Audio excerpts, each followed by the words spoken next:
Good morning, everyone. It being 7:35, I'd like to call the November 30th meeting of the Capital Planning Committee to order. Just a reminder that this meeting, we appreciate Chelmsford Telemedia broadcasting this meeting live to residents. A friendly reminder to anyone that comes up to address the committee, please speak into the microphone just to make sure that residents will hear you at home. And let's see, moving into the agenda this morning, First on the agenda is David Boyle, Cemetery Superintendent. David's going to be explaining his project, which includes a proposed truck replacement, and it's number 13 on your detail sheets. Good morning, David. Good morning, everyone.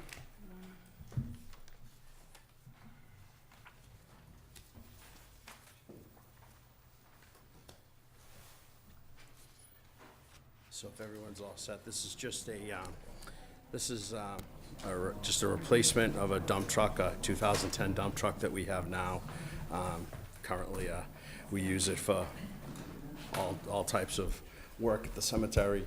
We also plow with it for the town during the winter season. Currently, it has about 80,000 miles on it. What we're running into is, with this particular truck, the incredible amount of rust in the bed. So it really, at this point, it really needs to be, and it's been 10 years, it needs to be replaced. I do have with my last truck replacement, I did it a little bit different. I just bought the cabin chassis and then had the body built. So it's an aluminum body. So the goal there is to be able to take that body off that truck, move it to the next truck as I replace trucks. So that was the first one. And this would be the second one. And I have a picture of the truck. That's a 2016, the last one we did. So it's just that once I get that third truck with that same body, we'll be able to keep moving that body along where they don't rust. So. David, if you could just explain for the committee, one of the things where we have about just under $5 million in requests, and the funding that's available is much less than that. If you could just describe some of the issues you face if it wasn't funded, or this year, or if you could just. Well, as far as the funding, since you bring that up, the funding is split between the town, 50-50. So the truck, the estimated around $56,000 for the replacement. Half of that the cemetery pays, half of that the town pays for, and that actually gives us the ability to go on the road and plow for the town during the winter season.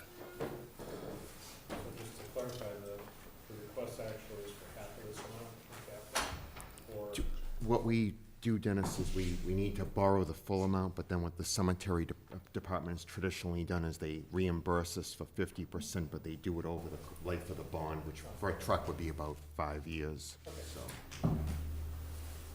So we do include the whole 56,000 in our calculation. Yes, just because we have to have those bond proceeds for the department head to go and purchase the vehicle, but then they can then reimburse the town over 4 or 5 years. Can I ask a question? Sure. So this sets you up to be able to utilize it for general plowing in the town. How often does that happen? Every storm Okay. we're out, yeah. You're out on the roads. You're Yes, not the just actual roads, cemetery. not just the cemetery, yeah. We started that probably about 10, 12 years ago. is this truck outside during the winter or inside? No, everything's inside. Everything's inside? Yes.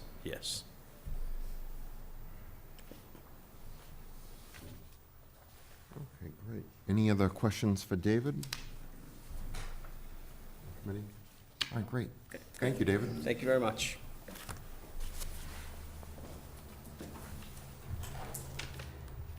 Next on the agenda, we have Tricia Doris, our town clerk, and Tricia's project is number 3 on your detail sheets. Tricia has a presentation, and also you should have handouts in your packets this morning.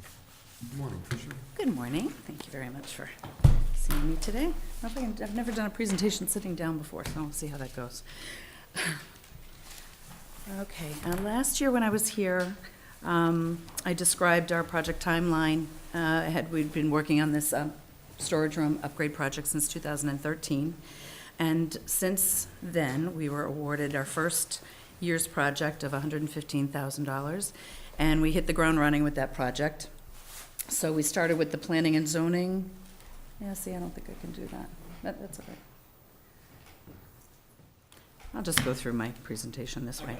Oh, got it? Okay, thanks. So I know that's a lot of information on a slide, but you've got the handouts in front of you. So what we did was we started with the planning and zoning room, and we had to empty all of the filing cabinets, rehouse each of the files, and re-index them by address. And then we had to create a new storage system with putting them into archival boxes versus the hanging files, which aren't good for files that have to be kept in perpetuity. So we've completed that project, and we did the mobile storage system. You'll see some lovely projects down the road. We're also going to be continuing along with that. We got the, thanks to the facilities department, we were able to install the AC units in each one of our vault storage, the lower vault, the clerk's vault, the treasurer's vault, and the vault in my office, in 1 year versus spreading it out over the 3 years for cost savings. We will look at adding the humidity control at a later time based on how well the AC units control the humidity. So we've also got, in December, we'll be having a records management company coming in and inventorying the SBO3 and SBO4, which are the 2 large storage areas in the basement that are quite a mess. You'll see later when I show you the pictures. So we want to start the next project with the treasurer's vault. Now that we've finished the planning zoning room and the town clerk's vault, the treasurer's vault is next on the list. So what we want to do is take out everything that belongs to the clerk, which is planning and zoning, materials, maps, and other files, bring those down to the newly renovated planning and zoning room, and then take down the cage that exists in John's vault, and then give him new archival storage as well for his files. Years ago when we started this project, the New England Document Conservation Center had made some recommendations based on their assessment, and we've completed most of the things on their recommendations. We've added some LED lighting into our project cost this year, and we also added converting the sprinkler systems to a dry gas suppression system. So if we're going to go through all the trouble of doing the archival storage, we want to make sure that we protect them in case that there's a fire as well.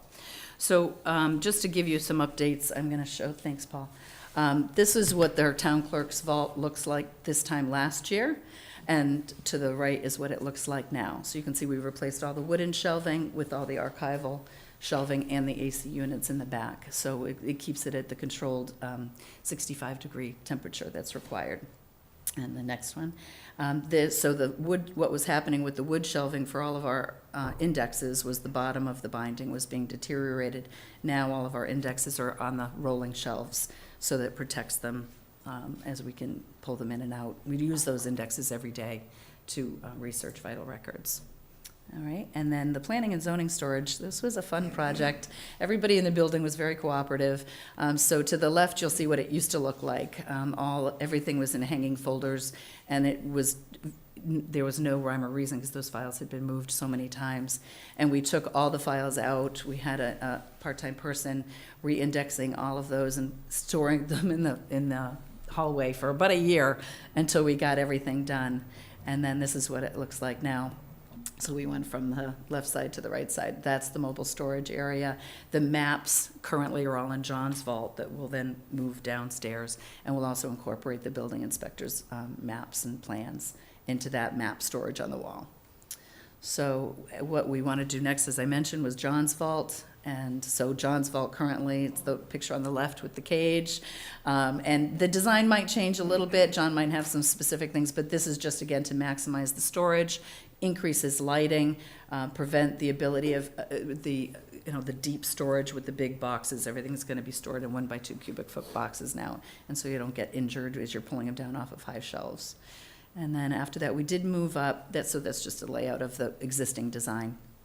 And then the basement storage, we want to move, this is SB04. I moved this up from 2021 to 2020 because of the money we were able to save on the ACs. I just thought that this was really becoming a critical situation, mostly, especially for the accounting office. So SB04 right now is kind of like miscellaneous files. This is what's going to be indexed and inventoried in like 2 weeks. And then we want to, again, move it to archival shelving with the box storage with the 1x2 cubic foot boxes. And the reason why we wanted to move that project up is because of the next slide. Sorry, that's the design, next one. This is, on the left, is what accounting is currently dealing with. That, they have to climb up on those scaffolding shelving, which is about, I don't know, how deep do you think that is, 4 feet deep?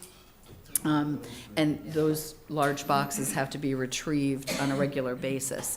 So we want to move all that accounting into the other storage area. And so by doing that, we can renovate SB04 first and then get them out of there and have them in a safer and much more organized working environment. Okay, and so that's the proposed design for SB03. And that's planned for 2021. And the digitization project is just an ongoing project that we're doing. We've got everything you see, a link there is on our website to all the historic records. Next on the list are the vital record indexes and the births, deaths, and marriages. We had to wait. Now the Boston Public Library project has gotten very popular, so now we have to wait. We're on a list. But we have been also working with the Northeast Document Conservation Center to restore the oldest historic records. We got our first 4 volumes will be coming back next week. And then those indexes that you saw on the roller shelves will be the next to go out once we've got those digitized. So that's it. So hopefully John's Vault and SB04 is what I'm asking to continue the project. Thank you very much. Any questions? I did have one question about the other expenses, other costs. Yep. On which other costs for 2020? Yes. Okay, that was probably hold on one second. The other cost is probably the humidity control, no, I'm sorry.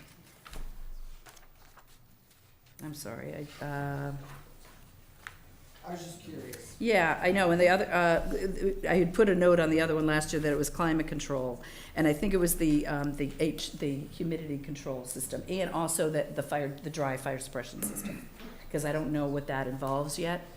So when I was working with Kathleen, we were trying to figure out what that would involve, so the other cost was the dry fire suppression system we built in there. Any other questions? Any other questions for Tricia? No, thank you very much. Thank you. Okay. Next on the agenda is a follow-up just from our last meeting. I know some members had some questions on the school security project. Just to explain to everyone, I included an executive session on today's agenda just as a, just as a precaution, just to have it there if we need it. If we do need to, if people want to ask specific questions, we would need to take a vote and go into an executive session, just so we're not discussing some, sensitive details on school security. Just to explain, everyone, we did, Dr. Ling provided me earlier this week with some more information provided by Director of Technology, Bill Silva, and I emailed that out to the committee. I believe it was on Monday, late Monday afternoon, and I know some members have had a chance to look at it.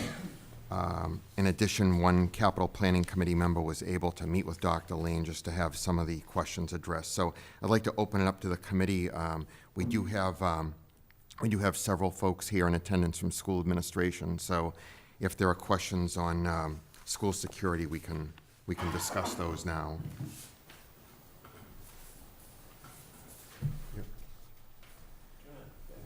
I mean, one of the things that I look at, not just the school security, but we have a $175,000 request on the town side.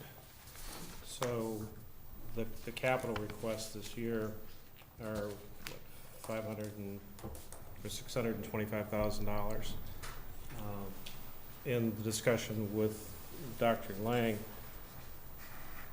he's looking at a 1.5 million plus expenditure. So this is the initial down payment, and I believe it was to address the 2 middle schools. The numbers, as I understand them, were derived from having a vendor come in. Yes, that's my understanding. Yeah, so my fundamental concern is that having a vendor come in, they have a vested interest in providing the best solution that money can buy. It's not necessarily the right solution for the town, either the town side or the school side. I think in discussion with Paul, there, on Monday, there were some questions that you raised about, issues around security on the town side, in particular in public areas. What is the emerging recommendation of how to cover security, have security in areas that are publicly visible, parks, the common, and other areas outside of the buildings themselves. So, my fundamental concern is that we have information from a vendor, but we don't necessarily have a security consultant that is driving a plan that is comprehensive, both for the schools and for the town as a whole. So I don't believe, I think the police chief has, he's here, he's had some input into it, but I don't know how much input. He may be able to Yeah, we can comment. ask Chief Spinney to address the committee on that. Good morning. With regards to the town plan for cameras, it's an evolving process. Myself and the manager and the fire chief and DPW director speak regularly on the subject. We've made a tremendous progress the last few years. We focused on areas where there's large congregations of people, like our parks, beaches, and it's an evolving discussion. I'd like to see cameras put in our major roadway intersections, the center, Final Square, Chelmsford Street at Fletcher, Chelmsford Street at the Low Line, the rail trail, the boat ramp. These are all things that are discussed. And do I have a living document with exactly my priority? No. But every year it's a discussion, and every year we improve the deployment of these cameras in town. So I think we're in a good place, and it's something we're going to keep moving forward on and keep improving. And in terms of input to the schools, I don't know. Yeah, so my priority is and has been that we're at the table with that discussion, and we have been. It's been a great collaborative effort. It's the best it's ever been, actually. I don't get into the specifics with Superintendent Lang as far as camera type and maybe necessarily every location, but he and I have spoken with regards to his intent to focus on the middle schools in Phase 1, take a look at the high school to improve some of the older systems where that school was one of the first, and then deploy more cameras in the elementary schools. So, again, my priority has been part of the conversation, a seat at the table, and full access. And that's really what my priorities are. I've had a great working relationship with the town IT department, the same thing. They come to me, I go to them. I have a member of my command staff that's a liaison to the IT department in town and to the IT department at the schools. And we're always part of the conversation. So, Kathy had a question for the chief. I guess that was my question about interacting with the school, as they were discussing the plan. I just wanted to, yeah, It spoke to my question. I'm in the loop on a regular basis. And again, I don't get into, it's not my capital expenditure, so I do not dictate what's to be spent where, but I have a say on some of the features, some of my concerns with regards to camera locations, angles, things of that nature. And I have a lieutenant that I have directed that's a little bit more knowledgeable in these areas than I am, that works hand in hand with the town IT department and the school IT department. I'm really happy to hear all of that. Repeatedly from every source, everybody says we all work nicely together, so that's all great. Can I ask a question? Do you know if they checked multiple vendors' quotes, or just, yeah? Because to your point about the, I mean, Bill's here, he may be able to answer the question around, School technology, Bill Silver's going to address the committee. So, at present, there are only a handful of vendors that are allowed to sell the systems that police and schools and the town use. So, your options are very limited. We've been dealing with one vendor for some time, and that kind of got us to a certain point, but there was never a real plan to put things in that would really bring the system together and give us everything that we need with them. It was always kind of a, well, do a couple of these here, do a couple of these here. So we brought in an alternate vendor to take a look at all the schools and then come up with a real plan to secure those buildings. So we can certainly, and we will, seek other quotes, but we're only going to be able to get quotes from vendors who can resell the S2 platform. And there's only a few of those. Would you be open to Dennis's suggestion that we have a security company come in and make an assessment and work from that? Well, that's what this company is. They are security experts. Why would we pay another company to come and? Well, you're saying that this Perform the company same thing. provides us with the equipment, right?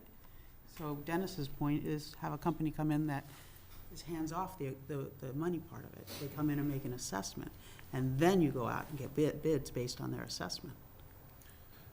I mean, I believe that between the police, their knowledge that we've gained internally and working with vendors over the years, we have that knowledge about where we should be placing things.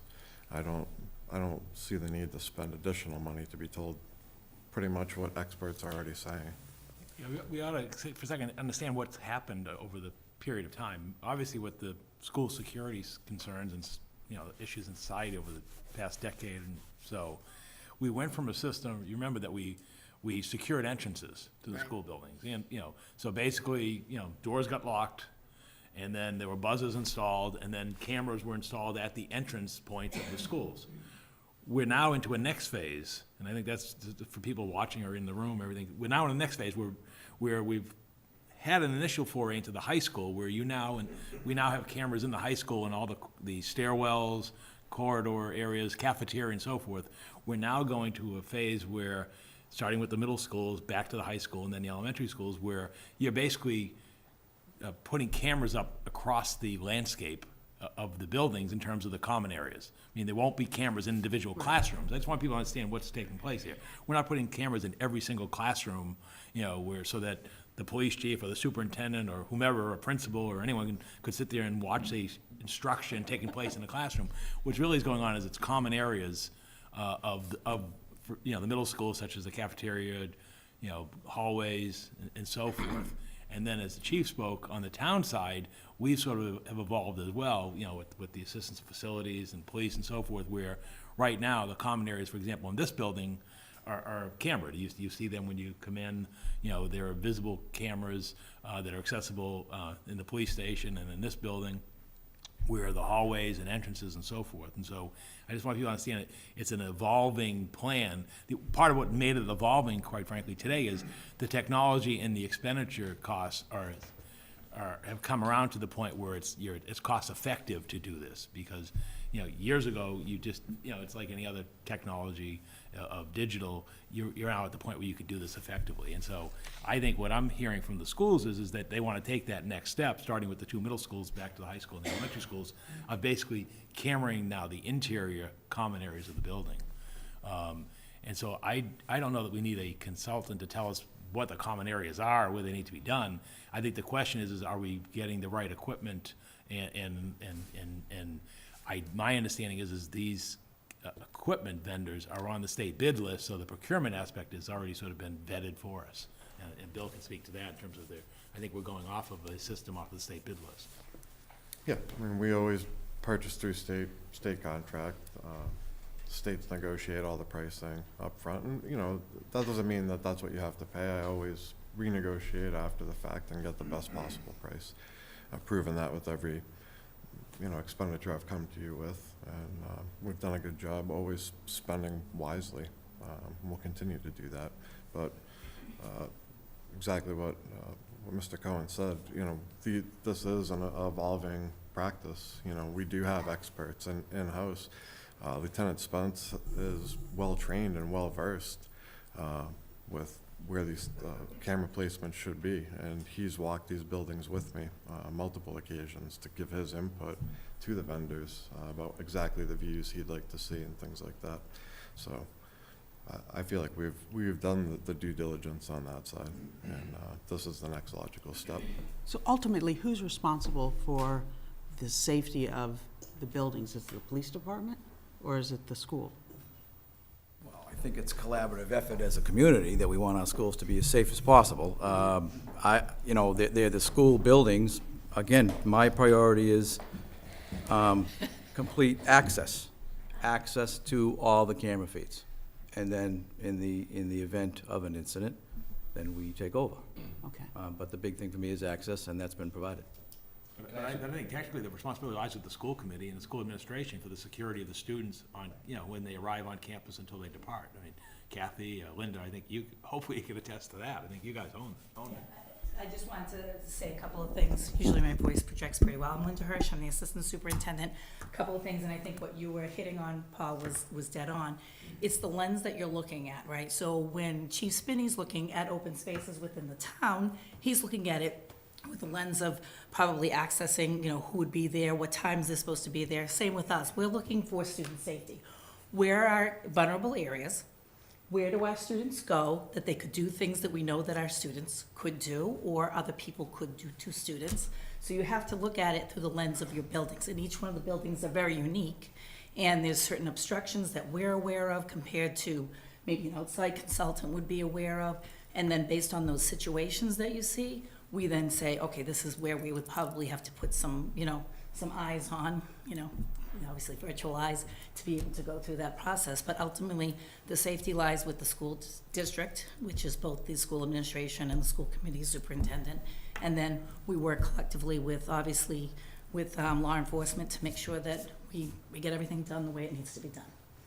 And you're also predicting future things that maybe we haven't even experienced yet. And we might have to then reassess after we've already put things together. I got the impression from Dr. Lane that these cameras were recording, but it sounds like we're seeing things in real time. My question was, who's looking at this stuff, or who's going to be looking at it? You are in the schools, or not in the schools, or? Well, the feeds go in multiple places. They're all recorded on a server for after-action review. So if there's some type of event, whether it's vandalism or a disturbance or a fight in the hallway or whatnot, we all have the capability to do a back look on it. But it's always after the fact. Yeah, Well, we don't employ people either at the school department or in the police station What if there's who are a- sitting you've there got a live prevention of these monitoring the cameras, facilities, where these areas are pointed at. Well, we have some hot cameras, you might want to call it, that are up in the dispatch center to always be looked at, as I'm sure the school department does as well. I'm actually very interested in some additional technology that's become available through the town IT department, where there's overlay cameras, where it actually shows an outline of the building, and each camera is indicated by a blinking light. That's almost a real-time indicator of an event in the school. So if there was ever an intruder in the building, and we had an idea where the intruder was, by looking at a camera, almost of a skeleton view of the building, that would enable us to track an individual better than looking at 90 cameras. That's just not practical. That's what I was getting at. Yeah, and I know the school department has looked into some software with that very ability as well.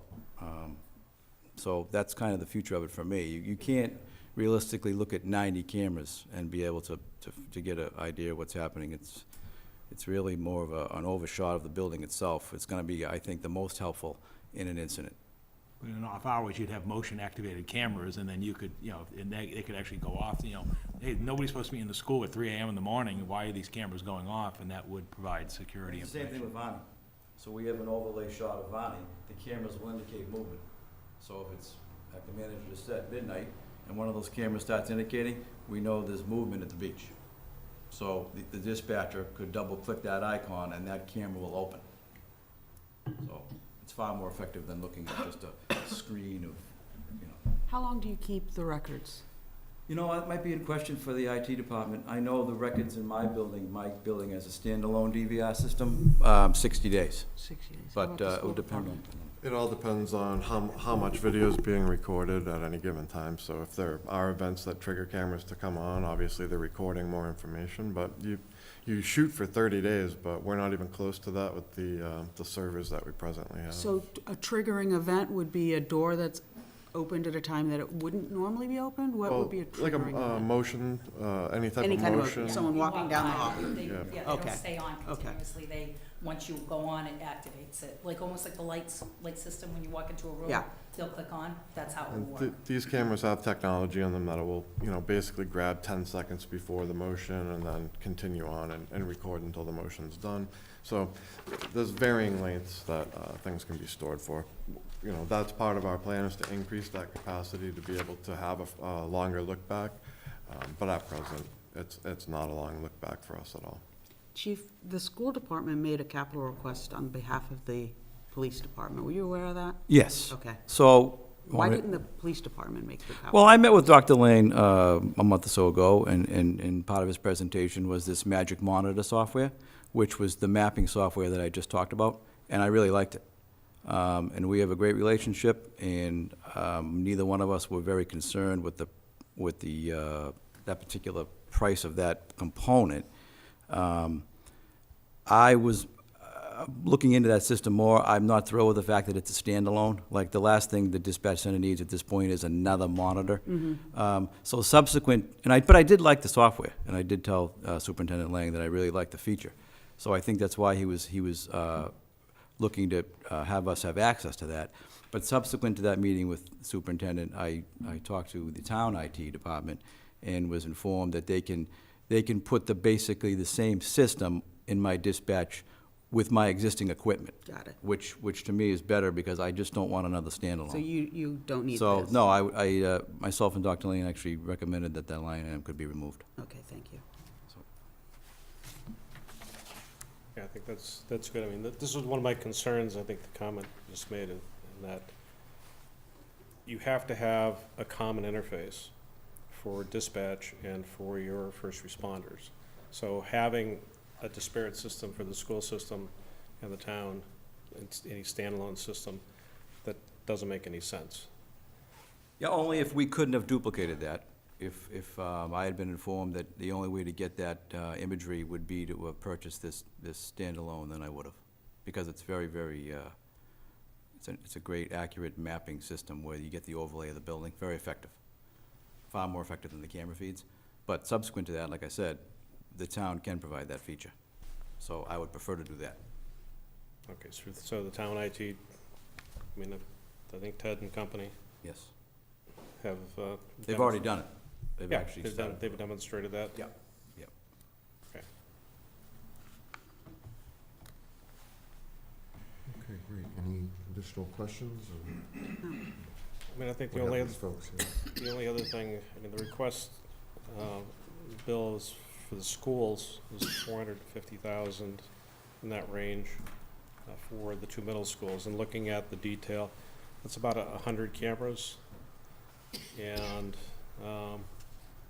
locks and a few other things. I mean, the price, as was commented, the price of technology has dropped considerably, and I just did a cursory look, and these cameras are nominally less than $1,000 for the basic camera. The outdoor cameras are about twice that. So the cost, the 450,000, it seems like that's a lot of money. You know, you're looking at 4,000 for each camera location, roughly, plus the cost of servers. So can you speak to why? You not only have the camera, but you have cabling that has to be run for each of those, because Yeah. they're all power over Ethernet. There's cabling to all the doors to get the contacts put in place. Cabling to all the panic buttons that are included in that. There's software that needs to be purchased for the S2 system, you know, and then the labor to hang all of these things, come back in, fine tune the system, and all of that. You know, the price does tick up quickly when you start getting into the service-related items. It's not always so much the actual hardware that's the main thrust of the cost, but it's the add-ons to it. I understand, I've been there. So you're looking at about, nominally about $4,000 per location. Yeah, I mean, and, yeah, and the cost of cabling, unfortunately, that's skyrocketed in the last few years through state contract. What you used to be able to get, you know, for a couple, $300 a run are, you know, now closing in on almost $600 in some cases. Okay.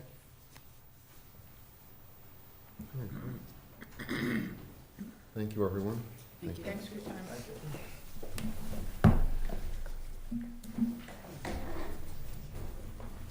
Next on the agenda, we'll be moving into our deliberation section of our meeting. What we have is, this morning you received the worksheet that we use. We also have it on the computer there. And Darlene will be assisting us. You know, throw it open to the committee. What we've traditionally done is we move through the projects in numerical order. And if anyone has a concern, we can always kind of put a hold on it, but I think this way we can move through and identify the projects that are absolute must-dos and then go back, like we've done in the past, so.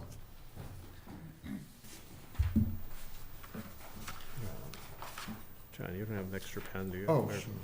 Mine died. Thank you, thank you. So first project number one is the IT security camera network upgrade for $100,000. I'm a yes on that.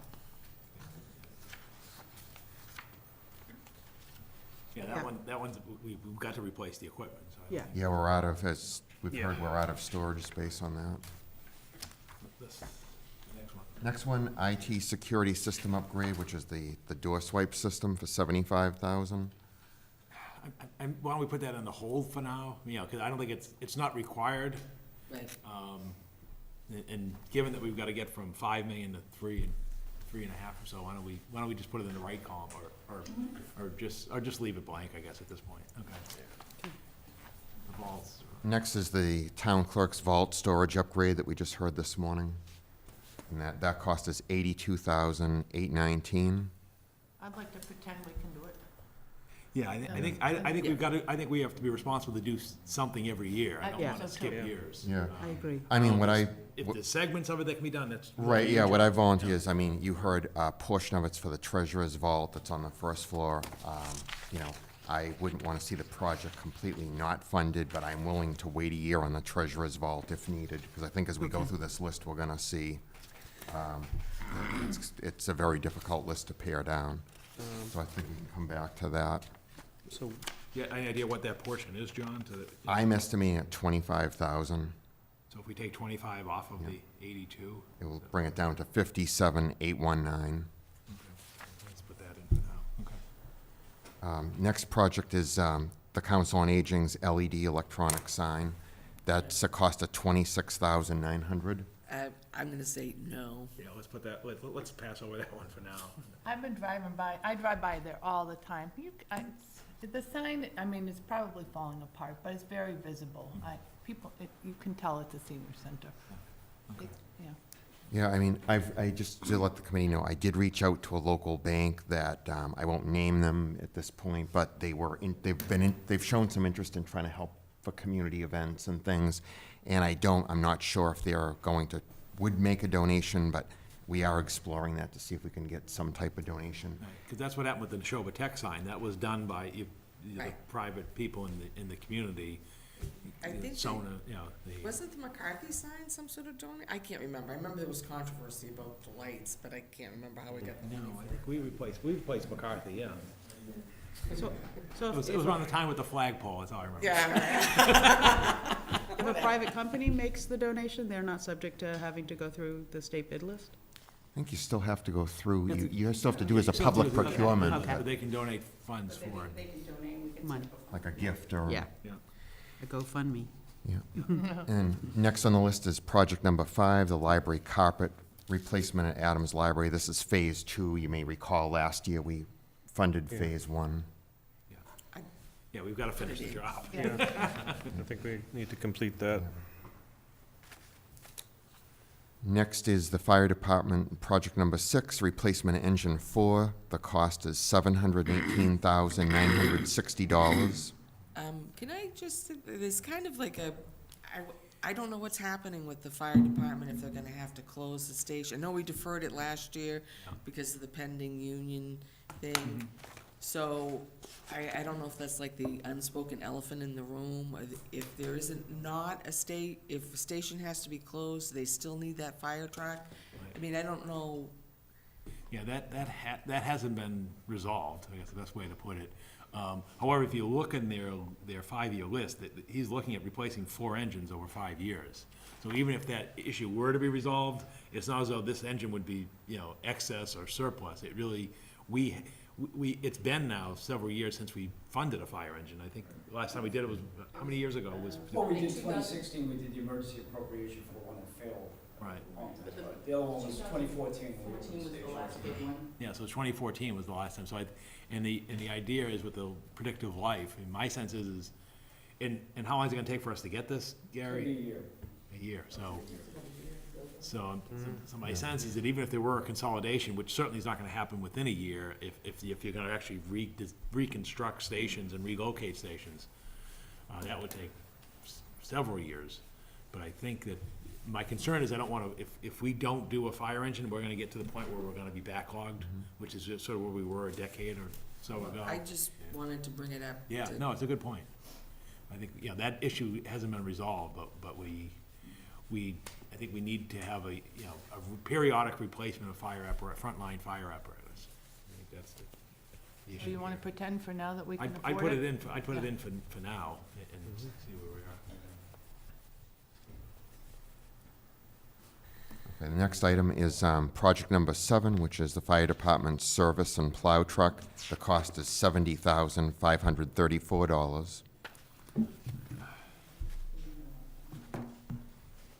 Can I, all these trucks that, I mean, it seems like so many vehicles need to be replaced, and they all seem to actually need to be Yeah. replaced. I know. So, I feel like you're playing golf. I don't know, should we put I don't know what to say about that, other than what I mean, just my said. thought is, part of it is just we have limited capital dollars. I think being in New England, and even if the truck does have low mileage, and it plows, salt, plowing, and the heavy-duty nature of it, they're going to take a toll on a lot of the vehicles we have. I mean, I think the mechanics do well to make them last as long as they do. My recommendation this year would be, and I'll open up to the committee, would be, we may not be able to do this. I think the project is definitely needed, as the chief's demonstrated, but I think with the replacement engine 4, that's devoting a lot of capital dollars Yeah. to that. So that would be my reason for holding off on this, but I'll open it up to. I can support that Yeah, me too. theory. Because the truck, I mean, if we only have 3.2, 700,000 is what, 20% of that or something? Yeah, we can come back on it. Yeah. But it's sort of Yeah, the first let's pass. go I back. think why don't we pass over it for the, Why don't we pass and then come back to we it? come back. if we- Yeah, we have extra. Oh, Project 8, Public Works sidewalk construction at a cost of $325,000. I think it needs to stay here for now. Yeah. Sidewalks are just so important.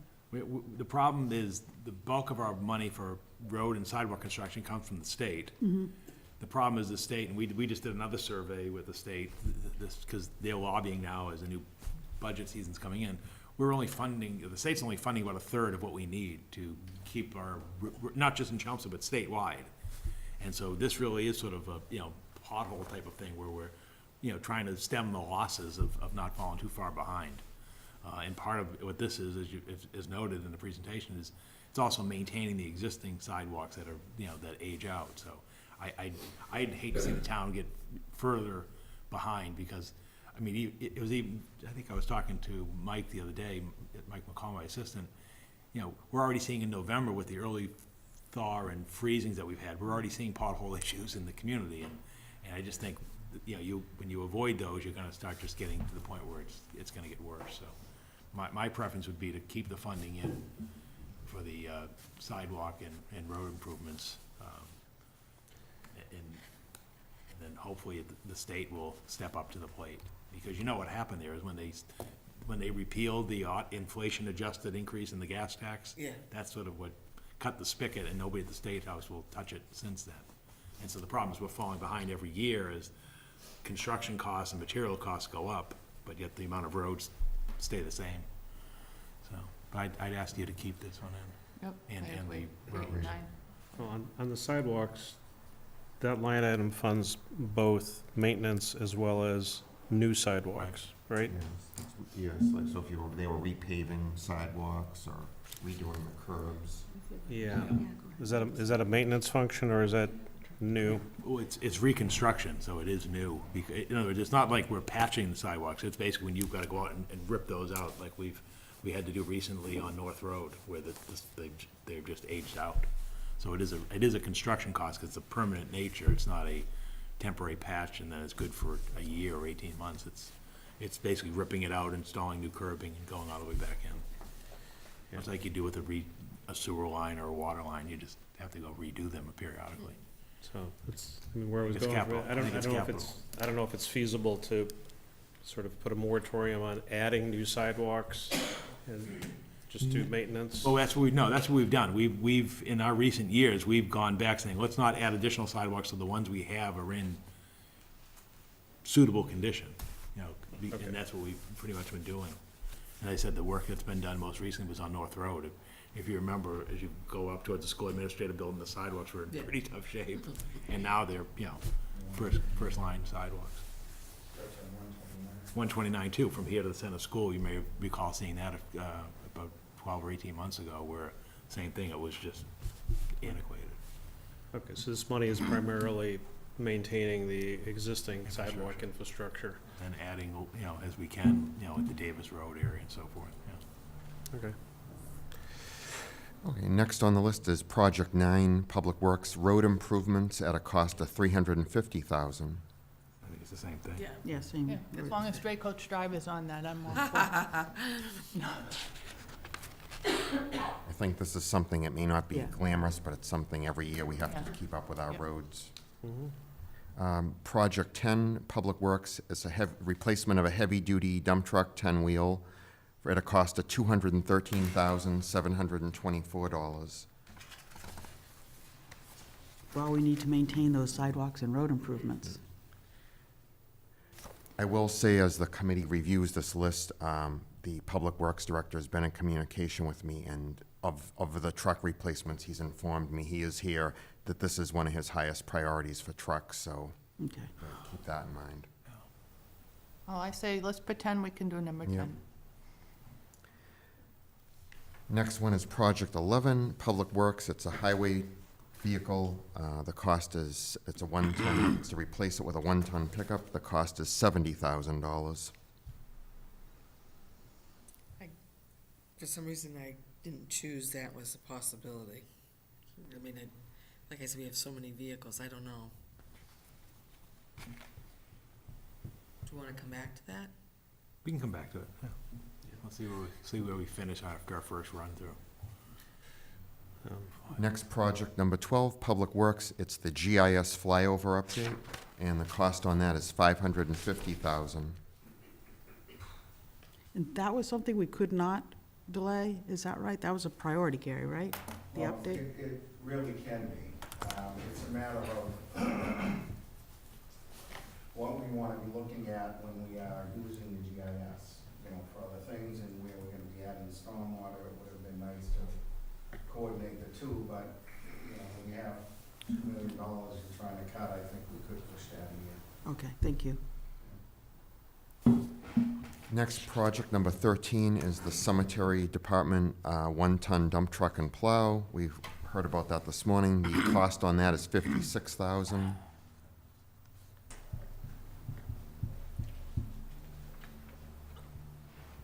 Yeah, seems like that's investments used in multiple areas, Right. so. Yeah. Yeah, Exactly. and with the 50% reimbursement, it seems Right. reasonable. Now that, the DPW, getting back to that, the DPW truck, is that similar? I mean, they're both 1 ton? No, They're not? ours are used in the off-season as, well, in the non-plowing season as drainage trucks, which means they're a little bit heavier duty, they carry, heavier equipment on them to do it, they usually have a lift, if you need, and we plow with those as well. Okay. The next project, number 14, is the Facilities Division, 3/4 ton pickup. That's the one where they were replacing an older van. The cost is $45,240. I think that's been deferred before. Yeah, we deferred this in past, haven't we? At It'll- some point. Let's keep it in for now. Yeah. The next project is number 15, which is the replacement of the athletic field and striper and grooming equipment. The cost of that is $28,925.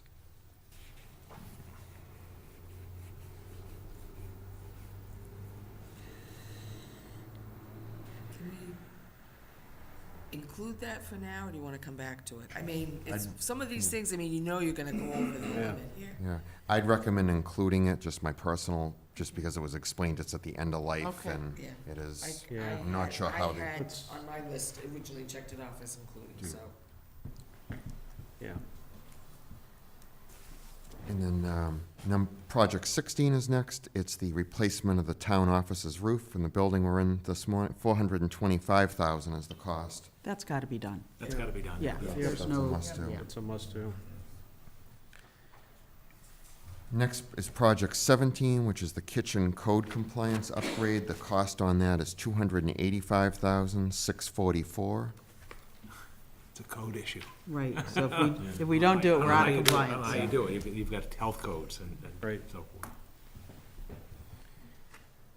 Project 18 is for the school department, it's the HVAC ductwork servicing and repair project, and that cost is $156,354.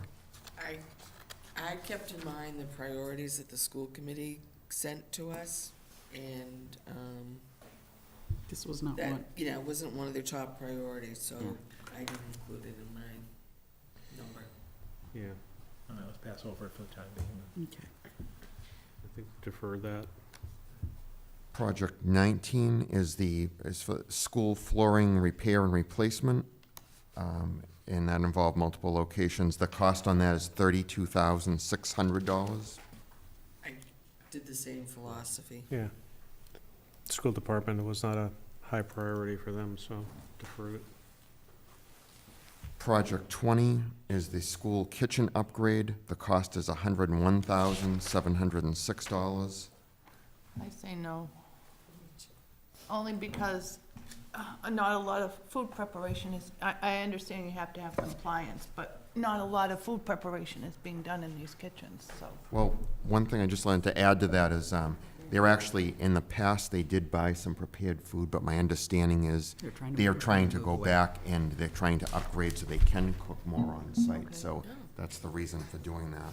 Just healthier choices. And this would be in the, I totally agree with the healthier choices, but I'm just going on the philosophy that the school committee very Prioritize, yep. nicely gave us the priorities. Oh, I say that's, And I'd like to get the first 3 of their priorities in. That's just my perspective. I And don't since we disagree. have we can come back. billions of come dollars back to that that. we Come don't back. have to spend. right, no, I disagree. Come back I to don't that. disagree. Next is Project 21, which is the school parking lot expansion for the Harrington School. The cost is $205,000. That's a very dangerous school. I think, Yeah, you as gotta do that. Dr. Lang's explained, that's Yeah. very much needed. Yeah. That's a ticking time bomb. Next is Project 22. It's the clock system replacement at Center School. The cost is $37,950. I was over there recently. They don't work. It's embarrassing. You go in the Yeah. classroom, and we were over there doing the dictionary thing with the Rotary Club. And you go in the classroom, and you got this clock on the wall that's installed, and it's, you know, it's not functioning. I know it's not a safety essential thing, but it is pretty, You know what it comes into Sends a play, though? bad It comes into message. play in testing. you know, that You too, know, yeah. You know, when every student has to begin a test in the building or the grade level at a certain time, you know. It's one of those embarrassments where somebody goes there and says, my gosh, I pay $7,000 a year in taxes, and they don't have a clock that works in the classroom. I hate to be I a know. curmudgeon, but I'm gonna say, I think school choice money could be used for that.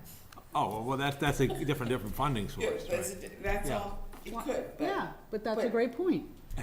And kids can't read I analog clocks want anyway, so. clocks, I want our Okay. schools to look nice, they deserve to be All nice. right, we can pass over it for now. but- I'm sorry to be. I think it should be done, right, there might be other ways Yeah, of I getting it think done, it but should it be should be done. done. It's an embarrassment. No, but you make a valid point, Kathy. The next is Project 23. It's the Phase 2 of the Chelmsford High School parking lot and curb replacement. This will be the front portion. The cost is $500,000. My personal take on it is it definitely needs to be done. However, this year, I just don't see. I think the school committee has indicated the Harrington lot is a higher Yes. priority, so Yes. Yeah, I think if you now go at the high school, the entire, it's suitable, whereas a year ago, the back area by the stadium, everything was deplorable. Yeah, I think still won't this- drive back there. Right, exactly. I think this could, I think this phase could probably wait a year or so. I mean, you know, given where we're at. You know, And then the final project, Project 24, is the school IT security upgrade that we discussed more this morning. The cost is $452,209. So- Based on the chief's information, I think we could reduce it if the committee agrees by the $22,000 for the software that he said Yeah. he did not need, but. Yeah. So that brings it down to what, 426? 430, What- 430, what do we- 430, kind of silly. What are we up to? Mr. Souza, I think it will be a reduction of 12,000. The other 12,000 is for the central office to have that software. All right, 440. Okay, so, I certainly can't speak for that. okay. 440. So where does that leave us? So where's our total now? Yeah, Well, the taking bo- out both, 3,230,000, yeah, that's what I've got. Net. Okay. Is there anything else that, now looking back, that we feel, you know, we can stop here? I mean, certainly 3.2 is, you know, Is that doable? is doable. 3.2 is Okay. doable, but I'm saying, is there anything that we passed over that you say, oh, let's think of it, you know, What is their grand total? It's right around 3.2, I think. 3.2, yeah, maybe it's a good spot. It's 3.2. Yeah. Okay. Can we make a clarification just on the school side? Mhm.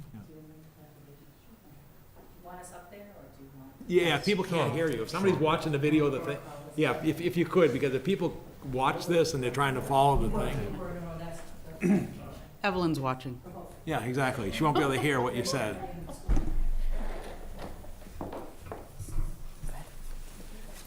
Just want to clarify the kitchen, the two different projects. In the Dore and Whittier study, they separated it into two components. One of all the code compliance, which you had on your list, and it was the school committee's priority number 2. And then the kitchen upgrades is for the existing kitchens, mainly the middle schools, where we are preparing the meals already for the children. The Parker is probably going to require more than the McCarthy. And that was the 4th priority of the school committee. So as you're going through this, and that's why they're in two different projects, if you go back to the rationale. As you're considering this, from the school department's perspective, the school kitchen upgrade is our 4th priority of the 8 projects. So we just ask that you reconsider that 101-706 so that we can upgrade those kitchens that we are cooking in. So this first year of a 5-year plan is for Byam, Harrington, and South Row, right? According to the material that's out. That's what's being funded in fiscal year 20. And then Parker will be the next year, which is the expensive one, 723. So that means there's 3 elementary schools for 3 the first elementary year. schools. Are you looking at the code compliant one or the kitchen No. upgrade I'm one? looking at the capital summary sheet that was Yeah. submitted. So it looks like it's, of the 5 years, much like we talked about camera phasing in the schools. So in This has the, Byram, Harrington, and Southrow next year, then the following year is Parker, then Westlands, then McCarthy, then the high school. Of a $2.4 million overall project. There are, in the elementary schools, there are the serving lines Yeah. where, again, food is served there. The meals are actually prepared at the high school and delivered to the elementary schools. So those upgrades are there too.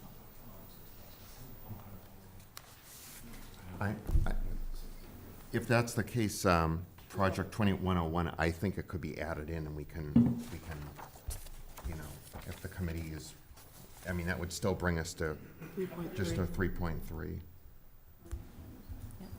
And we appreciate your input on the clocks too, but if I had to make a priority, again, the school committee did already, and the kitchen upgrades was higher than the clocks. This is the, sorry. 36,000 from We school agree. choice. Yeah. Well, from somewhere that, yeah, Yeah. we agree that the kitchens are a higher priority. Thank you. So that, you're saying the clocks could be covered potentially, By other It's funds. just my personal opinion, Yeah. it has no bearing on anything. Yeah, we're just not working. I mean, I know we have different, you know, You'll hear about it like next Barbara Monday. brings up a good point of testing, but we control the testing. We tell people when to start, when to stop, when Yeah. to break. So it is like more of an aesthetic piece. And like you said, you look up and the clock just does not work, right? So you have to go with another model, or teachers have, you know, the analog clocks on their desks. You know, there's lots of different ways that they work around it, but they do not work. It's a fact. So I just want to go back to our grand total now. So if we add in the 100,000, we're at 3.3? Yeah. 3.3. Yeah, 3.3, and our original goal was 3.2, but you feel We're that, right around that, I you mean, feel that's, comfortable with that? Yeah. yes. Yeah, we're preparing for, we've got a big tri-board, you know, the gathering Yeah. on Monday over at the school administrative building. We're at a point where we will be heading to probably funding a 3.5 in the upcoming capital years. So John and I have looked over the debt service, and basically we'll be able to absorb this and then head up to 3.5 in the outer years, just because the budget's growing, the costs are growing. What's going off of is that we're paying down our non-excluded debt, so we're able to push this up. So I think we'll be okay with 3.3. Thank you. Thank you. so what are we not funding? Oh, yeah, let's go over what we're not funding, if you wanna go back. Yeah.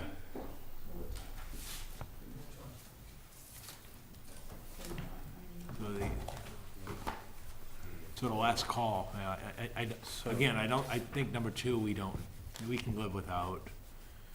The LED sign is not critical. I think where we get hung up on, at least I do, is the issue of these pickup trucks. Yeah. Facilities, DPW, fire department, that's sort of the, and I think we've gotten into a trend of keep pushing these things Right. off. but- Yeah, please, Gary, come on up.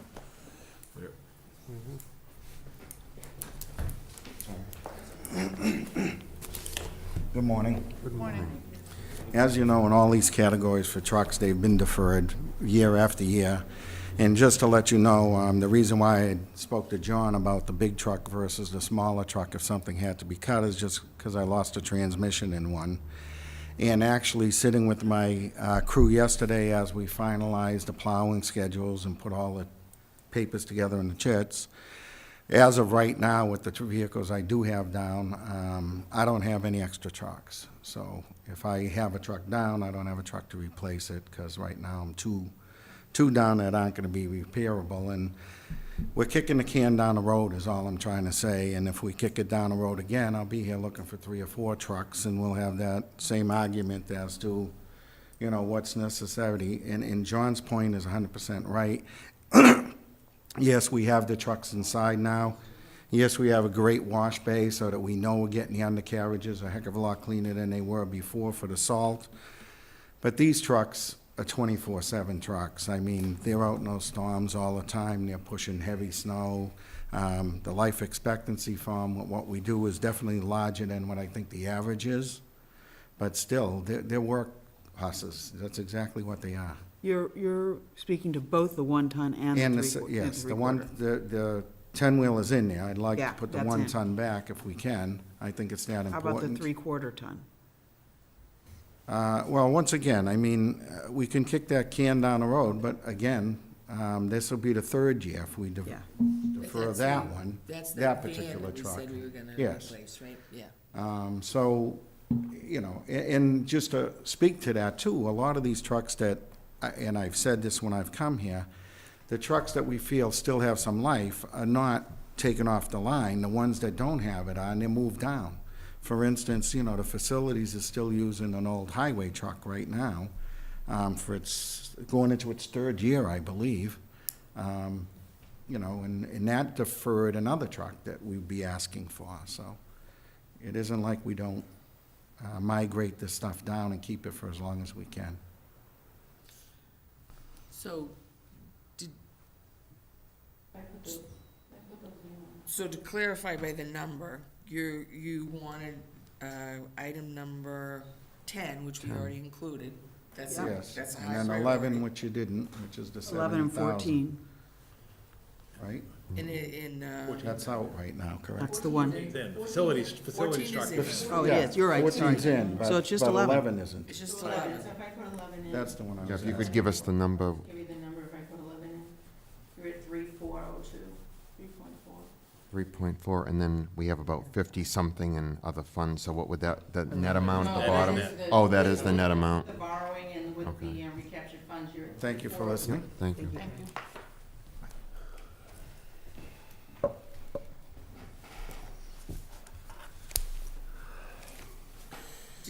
Did we reduce the amount for the vault storage? Yes. Yeah. Took That's one. at the 57,000 back up. amount? Yeah. Yeah, 57,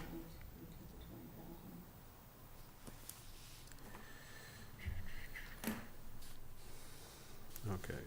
Can we reduce number 1? When I look at it, the detail, we're essentially adding capacity. I don't know, Ted, was Ted here? Yeah, yeah. We- Number one, he's asking about the Number IT network. You'd be the best one to answer if that number can be moved. I don't know. Can it be reduced?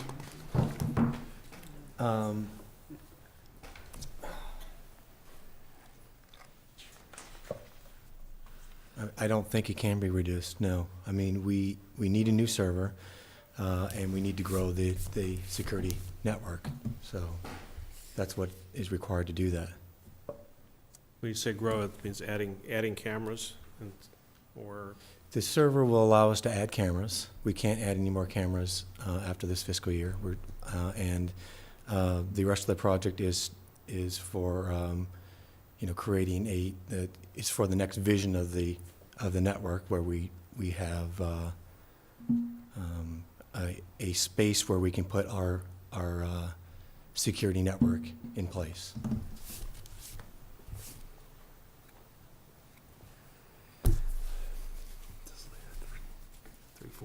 Can the school kitchen upgrade be reduced by half and they only do one of them? Did they say? It's 3 elementary schools. Oh, That's the I was problem. thinking they were doing Parker, I'm Yeah. sorry. No, that's the year after. No, so where are we at, 3, 4? 3, 4. 3, 4, yeah. I think, yeah, John, I think we can do 3, 4. it's doable. We're at the 3, 4, 3, 5 thing, we're going to. Which is I what we mean, kinda- because the debt service costs on a year from $100,000 is not material, because you're borrowing this thing over 10 years. Yeah. And we had It's not, looked yeah. at this, and fortunately for us, Yeah. the debt schedule is for non-excluded debt is going down for 2021 and beyond, not in 20, but 21. Yeah, I think we can get there. okay. Okay, and that's So, really good news, good for you. Good job, you guys.